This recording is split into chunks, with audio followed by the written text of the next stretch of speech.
নমস্কাৰ বন্ধু বান্ধৱীসকল, এই মুহূৰ্তত আপোনালোকলৈ লৈ আহিছোঁ এটি গুৰুত্বপূৰ্ণ ভিডিঅ'। বন্ধুসকল, এই ভিডিঅ'টোৰ জৰিয়তে আপোনালোকক অৰুণোদয় নতুন পুৰণা সকলো হিতাধিকাৰীৰ কাৰণে গুৰুত্বপূৰ্ণ কিছু তথ্য লৈ আহিছোঁ। ভাল খবৰ, শনিবাৰে পাব আপুনি অৰুণোদয় আঁচনিৰ ধন।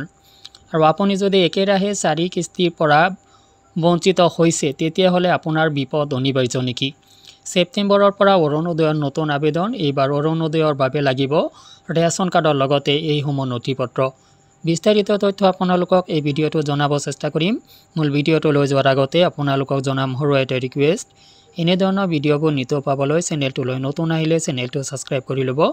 ভিডিঅ'টো যদি ফেচবুকত চাইছে পেজটো অৱশ্যেই ফ'ল' দিব। আহক বন্ধুসকল, আমি মূল ভিডিঅ'টোলৈ আগবাঢ়িছোঁ। বন্ধুসকল, প্ৰত্যেক মাহৰ 10 তাৰিখে যিহেতু অৰুণোদয় আঁচনিৰ ধন আপোনালোকে লাভ কৰে, চলিত মাহতো আপোনালোকে শনিবাৰে অৰুণোদয় আঁচনিৰ ধন লাভ কৰিব। তো শনিবাৰে 1250 টকা নে 1450 টকা পাব, সেয়া কিন্তু এতিয়ালৈকে সঠিক হোৱা নাই। তো আপুনি ধৰি লওক পূৰ্বৰ দৰে আপুনি 1250 টকা শনিবাৰে লাভ কৰিব।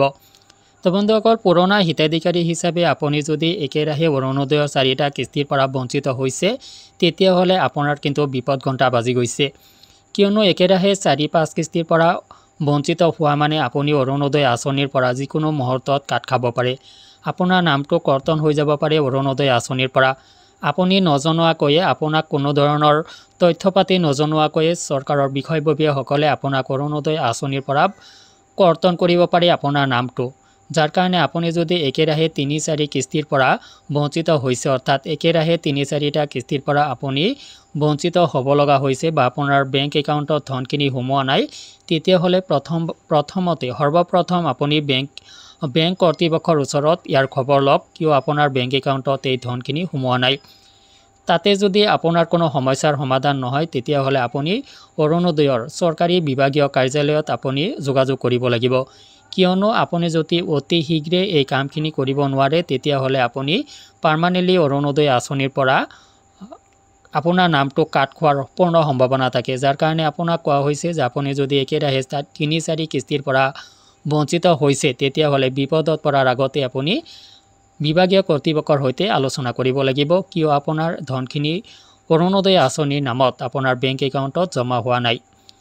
ইয়াৰ পিছতে আহক, ছেপ্টেম্বৰৰ পৰা অৰুণোদয়ৰ নতুন আবেদন আৰম্ভ হ'ব। এইবাৰ নতুনকৈ 20 লাখ হিতাধিকাৰীক অৰুণোদয় আঁচনিত ইনক্লুড কৰি লোৱা হ'ব। ইয়াৰে অধিকাংশ হিতাধিকাৰী হ'ব যিসকলৰ ৰেচন কাৰ্ড আছে। যি পৰিয়ালত ৰেচন কাৰ্ড আছে সেই পৰিয়ালে অৰুণোদয় আঁচনিত ইনক্লুড হোৱাটো প্ৰায় খাটাং হৈ পৰিছে।